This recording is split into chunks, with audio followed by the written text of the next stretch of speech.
नमस्कार, मी भगवान वानखेडे. आपण पाहताय पंढरपुरातील सर्वात पहिले YouTube news channel Pandharpur live. Pandharpur शहरामधील धुळीचा प्रश्न सोडवण्यासाठी नगराध्यक्षा प्रणिताताई भालके यांनी स्वच्छता मोहीम सुरुवातीला हाती घेतली. यानंतर विविध नेते मंडळींनी पंढरपूर शहरातील स्वच्छता करण्याची मोहीम हाती घेतली. पंढरपूर शहरातील चंद्रभागा असो वा पंढरपूर शहरातील इतर भाग असो, सगळीकडे नेते मंडळी आणि त्यांचे कार्यकर्ते झाडू घेऊन रस्त्यावर उतरलेलं चित्र गेल्या काही दिवसापासून पंढरपूरमध्ये दिसत आहे. परंतु पंढरपूर शहरातील धुळीचा प्रश्न काही केल्या सुटायचं नाव घेत नाही. याला कारण हे तसंच आहे. पंढरपूर शहरामध्ये काही ठिकाणी रस्त्याची कामं चालू आहेत. या ठिकाणी धुळीचा प्रश्न सातत्यानं पंढरपूरकरांना सतावतोय. परंतु आता जी आम्ही तुम्हाला बातमी देणार आहोत ती एका वेगळ्या प्रकारची बातमी आहे. पंढरपूरमध्ये धुळीचं साम्राज्य या भागामध्ये सातत्यानं का होतंय हे सांगण्यासाठी आम्ही हा उहापोह करत आहोत. पंढरपूर शहरातील उपविभागीय पोलीस अधिकारी कार्यालय आहे.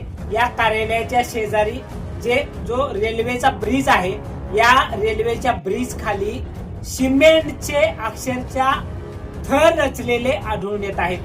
आणि या सिमेंटच्या थरामुळं, ही सिमेंट कोरडं आहे, या थरामुळं येथून मोठ्या प्रमाणामध्ये धुळीच्या साम्राज्याला पंढरपूरकरांना तोंड द्यावं लागत आहे. तर या ठिकाणी हे सिमेंट नेमकं कुठून येत आहे त्या अगोदर आपण जाणून घेऊया. या ठिकाणी कुठल्या तरी कंपनीचा किंवा खाजगी सिमेंट वाहतूक करणाऱ्या वाहनांची ये जा दररोज नियमित वेळेत होत असते. साधारणतः रात्रीच्या वेळी ही वाहतूक होत असते. सिमेंटच्या पोत्यानं खचाखच भरलेली ही वाहनं या ब्रिज खालून जा ये करत असतात. आणि या ब्रिजवर जो सुरक्षेसाठी जो ब्रिजच्या बाजूला जो कठडा केलेला आहे, त्या कठड्याला आणि ब्रिजच्या वरच्या बाजूला ही सिमेंटची ही जी ट्रक किंवा जी वाहन आहे ते थटलं जातं आणि त्यातून मोठ्या प्रमाणामध्ये सिमेंटची गळती या पुलाच्या खाली होते. या संदर्भामध्ये एका सामाजिक कार्यकर्त्यानं फेसबुकवर सुद्धा या संदर्भात आवाज उठवलाय. अतिशय मोठ्या प्रमाणामध्ये पंढरपूरकरांना या ठिकाणी सिमेंट उडल्यामुळं अतिशय मोठा त्रास सहन करावा लागतोय. नाकातोंडामध्ये सिमेंटचे लोळ जात आहेत.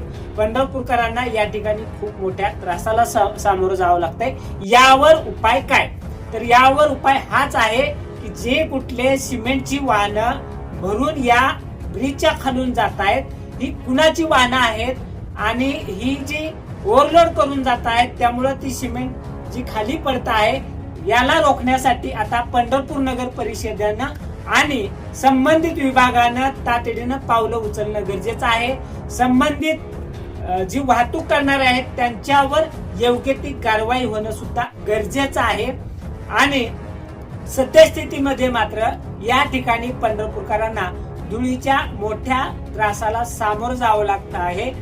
ज्या पद्धतीनं पंढरपूरमध्ये स्वच्छतेची मोहीम हाती घेतली नेते मंडळींनी, ही खरंच स्वागतार्ह आहे. पंढरपूर लाईव्हच्या वतीनं आम्ही या सर्व नेते मंडळीचं स्वागत करतो की त्यांनी पंढरपूर शहर स्वच्छ आणि सुंदर करण्यासाठी प्रयत्न चालवलेत. तर त्याच पद्धतीनं या नेते मंडळींनी आणि प्रशासकीय अधिकाऱ्यांनी यापुढे असा प्रकार घडू नये आणि ज्या कोणी केला यावर कारवाई व्हावी यासाठी तातडीनं पावलं उचलावीत. एवढंच. पंढरपूर लाईव्ह साठी भगवान वानखेडे, पंढरपूर.